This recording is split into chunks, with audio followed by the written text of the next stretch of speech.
Good morning. This is Amy with Creative Catapult Coaching, and today I am talking with Melissa of Core Tribe Fitness.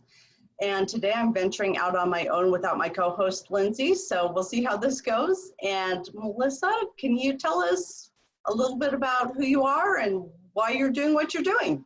Yeah, thank you, Amy. Thank you for having me here. It's kind of, I'm sure, really honored to be part of this. My name is Melissa Wagmann. I'm from Brazil. I've been living here in US since 2016.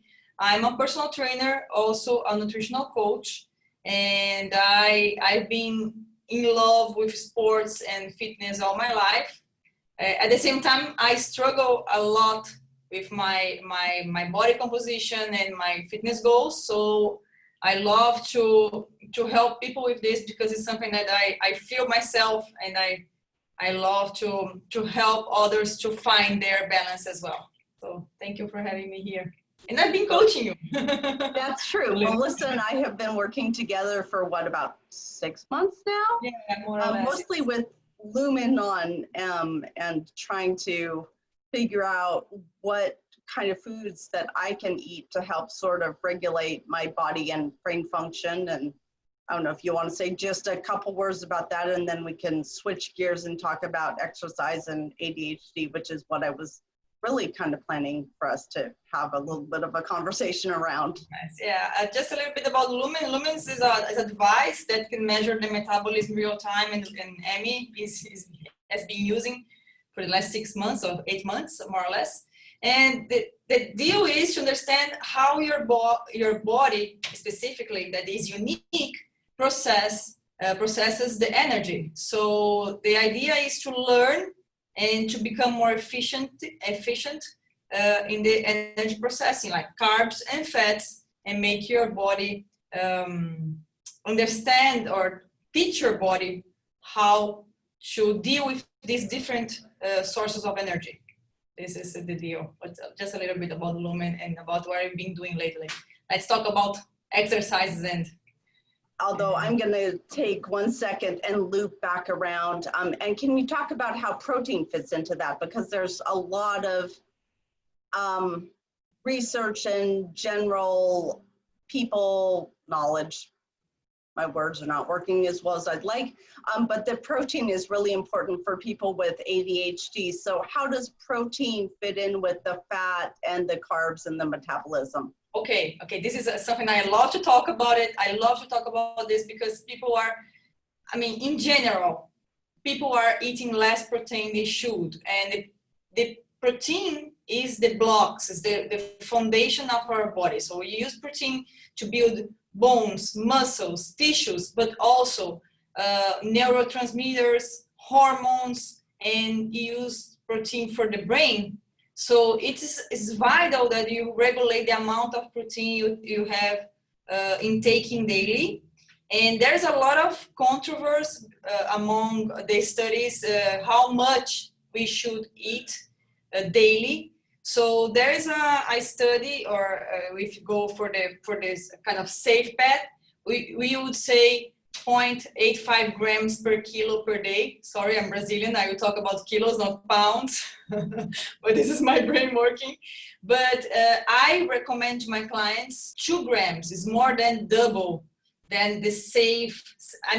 When we say 0.85, we are saying not to die, to keep alive. But it's not ideal. It's the minimum. So when you go, for my clients, the safest level would be 2 grams per kilo per day. And this is a lot. So I always recommend to my clients, mostly women, to supplement with a good whey protein or a good source of protein that you can have easily in your day. This is something that will help you building neurotransmitters, that will help to regulate your ADD or ADHD, and you also regulate your hormones levels, and you'll be able to keep your fitness level easier because you regulate your muscle mass, you balance better your body. So protein is the key. I've been talking about this a lot lately. And when you talk about the 2 other macronutrients, that's carbs and fats, there's one rule. Carbs and fats doesn't match. They don't match. So if you have a high carb day, it's a low fat day. Why? Because when we have a high carb day, we create a peak of insulin, for example, and you have something that we call adipogenesis. So we have this fat immediately in our storage of fat tissue. So we don't want this. We don't want to balance better these two sources of energy. So high carb, low fat, high fat, low carb, and this is the balance between these two macronutrients. And protein keeps high all the time, so not less than 2 grams per kilo per day. I will send that another counting pounds, because I know that I'm talking here. I'm sorry about this. My It's brain okay. still works in kilos. For a very, very rough translation, 1 kilo is 2.2 pounds. So you could basically just say, not 100% accurate, but basically, 1 gram of protein per pound of weight. It won't be quite as exact, but for some really fast math, that would probably be a good place to start. Yeah, I have that translation. Yeah. And of course that we have the micronutrients as well, not only the micronutrients as well, not only the macros that pertain fats and carbs. You have the vitamins, you have the minerals that are kind of mandatory if you have a ADHD or ADD. You need to pay attention of this daily nutrition, because it's part of how your brain will answer to the medication, and your daily function is the key to balance your body. This is true. So let me talk about I have here Well, I was going to say, maybe we can plan to talk about that in a couple weeks. I do want to make sure we actually get a chance to talk about exercise. And I'd love to chat with you specifically about nutrition when we can have a little bit more time around it. My pleasure to talk about nutrition. This is a passion of mine. Also exercises. So let's go to the main subject. All right, let's go to exercise. So we talked about that I do have ADHD, and so that's part of why I'm interested in using exercise and nutrition in part of my own doing my best to keep myself balanced. So out of your opinion, is there a best kind of exercise for ADHD? Or does it all kind of work? Okay, I will say something that will probably shock everyone, but the best type of exercise is the type you like it. Point.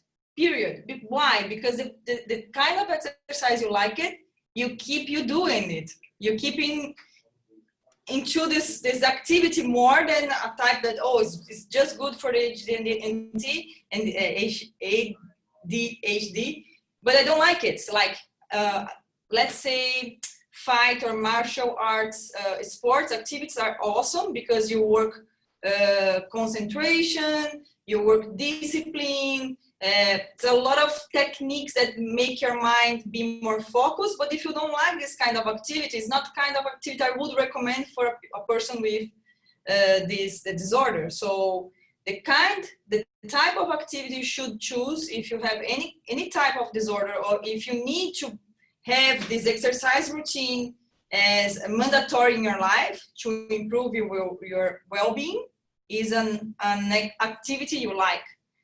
Only factor that I would mention, try to choose something that keep your heart rate or intensity in a moderate level. So let's say 80%, 75% plus of your max heart rate. How you do this math?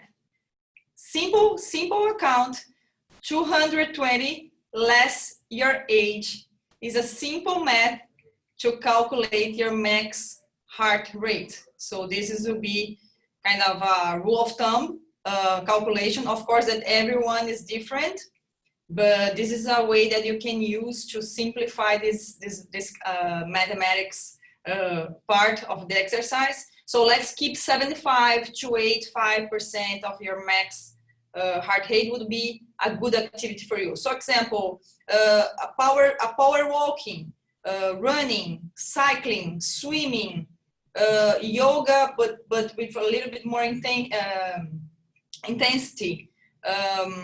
What else I could say? and gymnastics, anything that is a little bit more aerobic, it's good for you. This is the first rule. And you should try to find something that you like it. Then you keep doing it, right? Agreed. And I know that you've had me doing some high intensity intervals or HIIT training. How does that impact neurotransmitters? Okay. So the HIIT training is something that we oscillating between low heart rate exercises, strength exercises, and cardio, really intense in a short period of time, to keep your heart rate really high, around 85-95% of your max heart rate. When you do this kind of activity, you do a stimulation in two important neurotransmitters, that is dopamine and norepinephrine. And this is when you have this exercise happening, the dopamine is almost immediately. And as a medicine, it elongs a period of time. It's not forever. Oh, I exercise in the morning, so I will feel this feeling of the neurotransmitters all day long. No, this is not true. It lasts a period of time, around 9 minutes, 6 to 9 minutes after the activity. So you have this benefit of the activity and the stimulation of the neurotransmitters after the exercise. This is important because this probably will put something in your routine different than you're thinking. Best way to exercise in the morning before you take your medicine, right? I mean, you send me a lot of paper, a lot of materials. Yeah, this totally makes sense. It does, and yet for me personally, I'm usually on my sharpest in the morning, so I find doing it in the mid-afternoon or even evening has impacted my sleep positively. As long as I'm doing it several hours before bed, I am finding I sleep better. But I'm already kind of on in the morning, so the thought of being coordinated and trying to exercise in the morning has never appealed to me very much. Well, I will be honest with you. This is not a rule. I mean, it's not mandatory, but it would be better for you to align your exercise with your medicine in the morning, but it's not mandatory. The important thing for the well-being and for the balance of your body and to start to stimulate the neurotransmitters is to exercise, is to work out.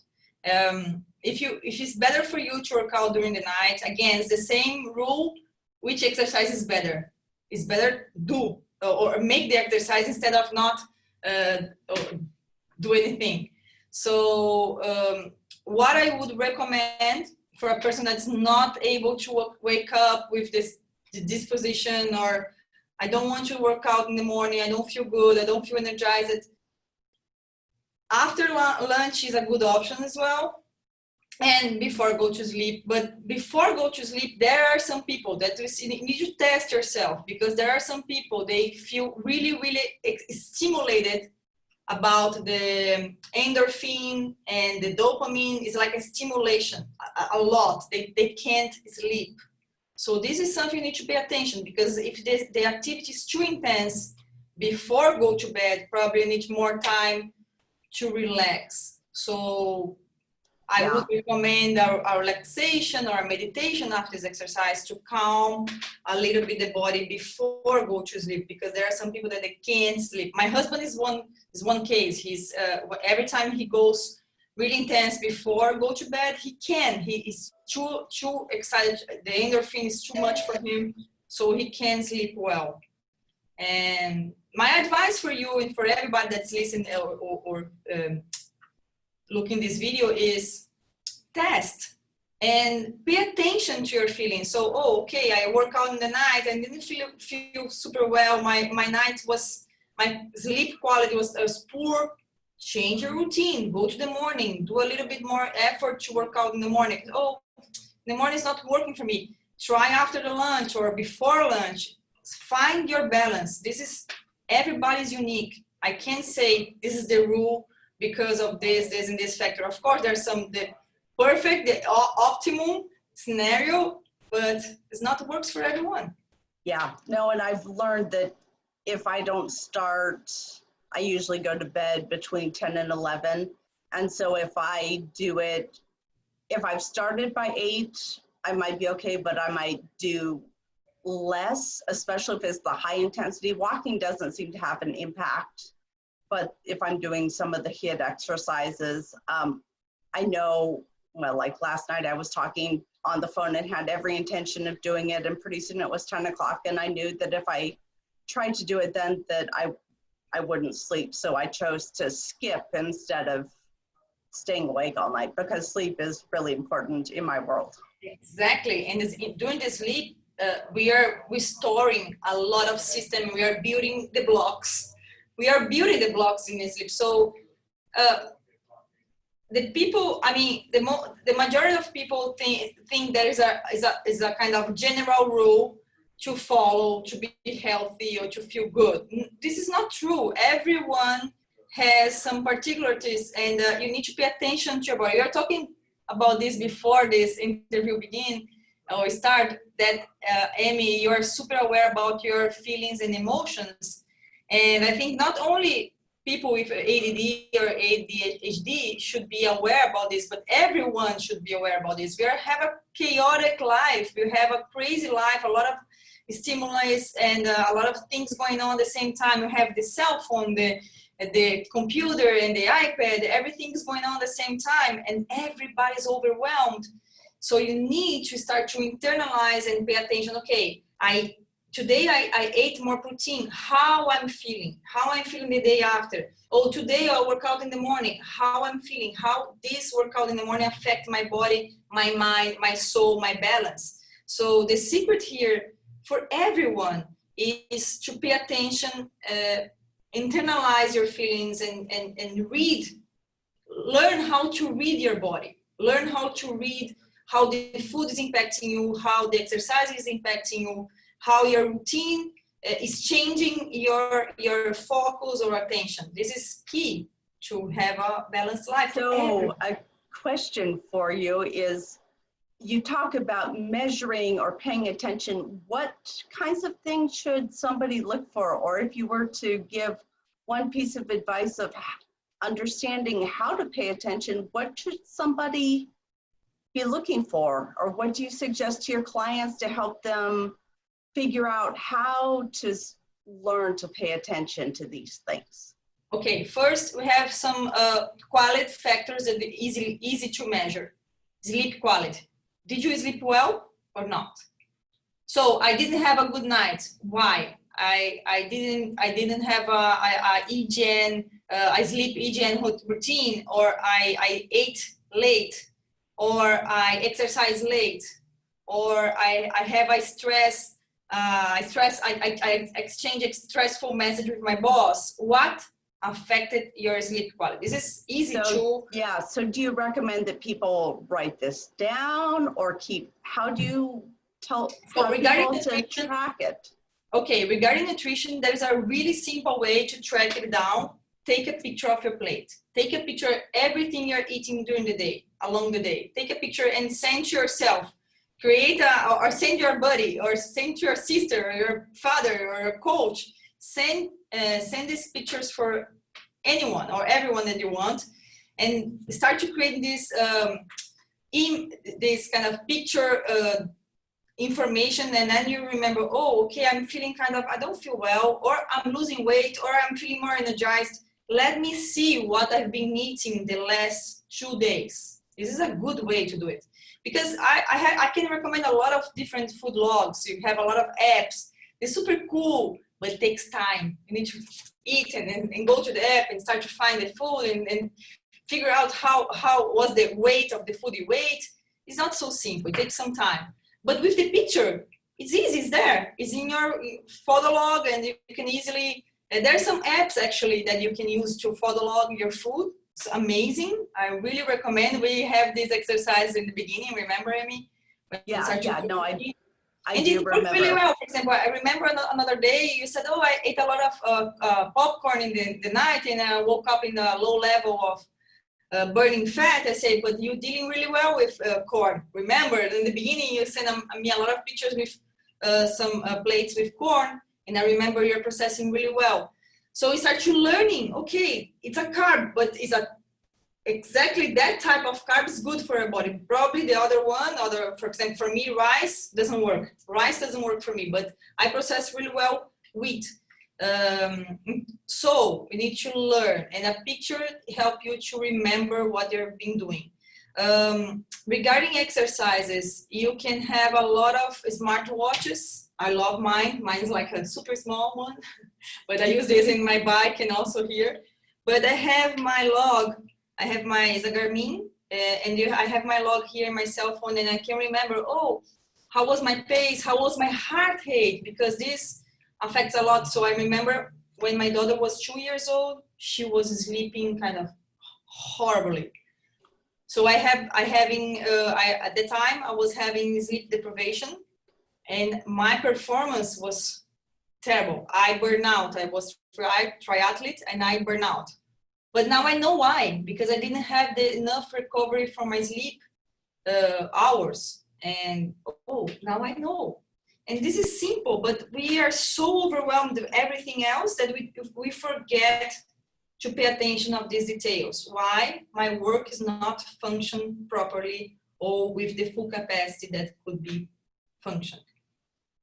And okay, sorry. I was gonna say, no, that makes a lot of sense. So it just, again, it's interesting, especially for many of us with ADHD, creating not only the habit of doing exercise or tracking is really hard. And so it's interesting to hear some of the ways to do it with very little executive function required or very little remembering to help build the habit. So it's almost like you can eliminate the first level of thinking and get to the analysis part instead of first having to spend the energy to track it and then spending the energy to look at it. So it sounds like some of these tools can help eliminate that first challenge of having to remember to do it, to gather the data so you can look at the data.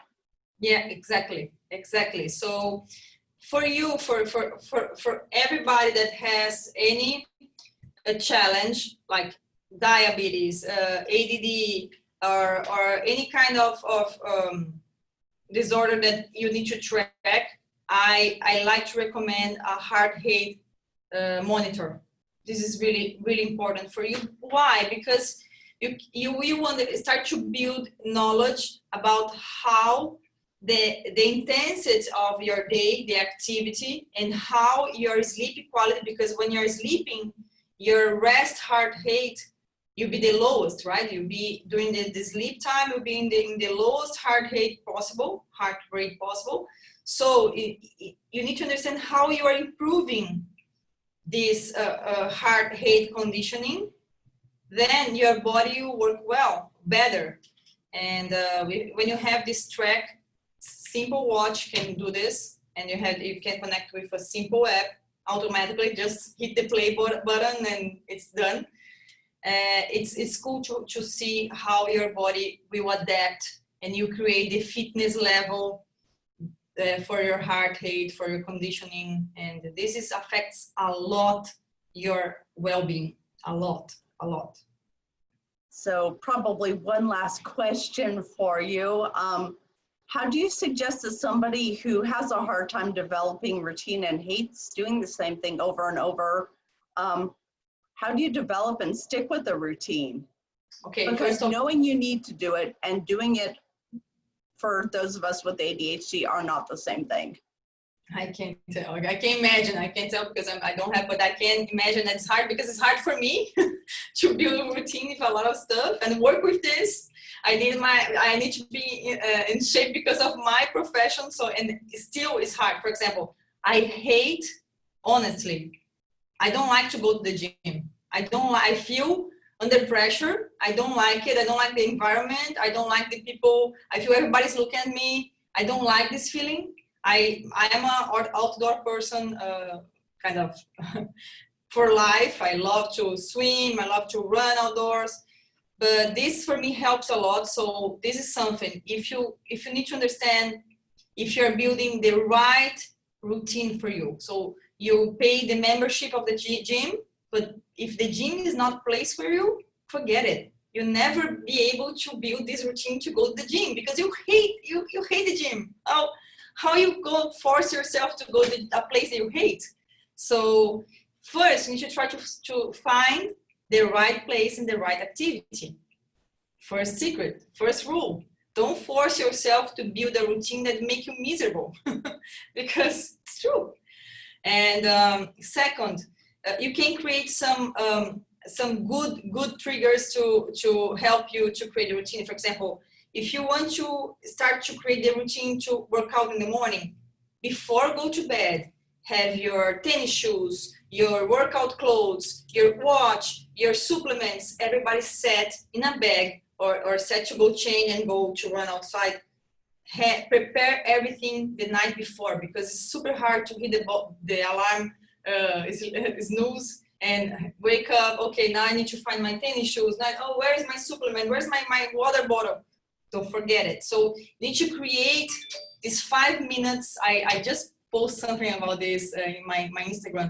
You need to create a 5 minutes easy tasks for you to be able to build a routine, to build this momentum, to build discipline, create a habit. So 5 minutes, prepare everything the night before, find a buddy to work out with, find a coach, find a team, find a group. Everybody is working out nowadays. After the pandemic, everybody's outdoors, everybody's enjoying groups, and of course you can go to a group, but you can find a buddy to work out with. This is awesome. This will create this accountability, and he's going. I can't fail because he's waiting for me or she's waiting for me. So this is a good strategy to create this kind of motivational factor, and really find something that you like. If you don't like it, change it and try again. And if you don't like it, change again. But keep moving until you find something. Oh, this is it. I find myself here. This is my activity for life, or this activity I will do for a while. And then if your life change, if the situation change again. How often do you think people change workouts or activities? Oh, I'm a triathlete. So triathletes are kind of crazy people that they kind of married with the sports for a life. I actually, after a burnout, when I did 2 Ironmans, I burned out, I decided to stop. I'm talking about myself because it's a really good example. I was training from Monday to Sunday, like 3 years in a row. I was going to the national championships and I was doing really well, and I decided, no, you know what, I will stop it. So I started to do kiteboarding, I started to do more stand-up paddle boarding, and I started enjoying more my family after 3 years in a row, non-stop doing activity. And all my friends, all my colleagues from triathlon, they kept doing exactly the same thing. They are doing 2 more years again, 5 years in a row, not changing anything. I needed a change, and there is no rule, but for my clients, for example, for workouts, when I do with my clients, I like to change at least once a month the routine, because if you do the same weight routine the entire month, every day the same thing, is boring, right? It's not only boring, but your muscles, your body is only receiving the same stimuli. You're not giving a different type of challenge for your body, and your body will be in the comfort zone. So you're not improving. So you need to change for the improvement happen. So I would say in a workout routine, like weight lifting, at least once a month you need to change. But regarding the activity, or let's say jiu-jitsu or triathlon, if you love it, you don't need to change. You just need to challenge yourself a little bit more. So I started with the sprint, and then I went to the Ironman distance. I need this extra challenge to keep motivated. So to keep motivation, you need to challenge yourself. This is a good rule. This is a good tip. So keep yourself challenged. Don't go to the comfort zone. Don't be so comfortable that, oh no, it's okay. If I do or I don't, I will feel the same. No, challenge a little bit every time. Stress is good when is well managed. Yeah, So, and I suppose that really falls to your suggestion of, you know, if you don't like it, change it. And so for those of us who get bored, you know, maybe I'll spend a month rollerblading and maybe next month is, you know, I try stand-up paddleboarding or something just because, you know, or maybe it's even one day a week I'm doing skating and then, you know, I go back to jogging because I don't feel like skating today. And I suppose, like you said, doing it is more important really than how often I change what activity I'm involved in. It's doing it. Yeah, exactly. Whatever it is. Yeah. And I like to change. I like the change because you're offering to your body a different muscles workout, different coordination that you need to learn, and especially with ADD, offering a different kind of challenge for your muscle, for your body. You keep your focus, you keep your attention to that, and it's really healthy for you. It's really healthy to train your brain how to focus on that activity, and this you can keep to your day. This is awesome. All right. Well, thank you. Thank you for your time and your thoughts, and hopefully in a couple of weeks we'll come back and do some talk about in nutrition in more depth. Okay, and I promise I will bring pounds, not grams and kilos. Yeah, well, and too, what I've been doing is I'll try and, you know, put some resources in the post for the video so we can, you know, post out some of the information that you've talked about as in case somebody doesn't want to try and, you know, pause the video and make notes about what we're talking about. So yeah, we'll figure out what we can offer and pull out from here, and look forward to talking to you again in a couple weeks. Thank you, Amy. Thank you very much for this opportunity. Sorry about my Portuguese English, my Brazilian English. No problem. It's, you know, again, lots of it is, there's so many people and so many perspectives in the world, and, you know, it's fun to be able to connect. One advantage with the pandemic is I'm connecting with people all over the US and the world, because it's harder to connect with people locally. And so it's been really kind of fun just to have a different excuse to broaden the number and types of people I'm interacting with. Nice, nice. Thank you, Amy. A lot. You're welcome. Take care and have a good one. And again, what is your business name and where can people find you online? Okay, my business name is Core Try Fitness. You can find me online on my Instagram, Core Try Fitness, CORETRI Fitness, or coretryfitness.com is my website, and also my Facebook's Core Try Fitness. All right, we'll make sure we get those in the comments as well. And thank you to everybody, and we'll see you soon. Bye. Bye.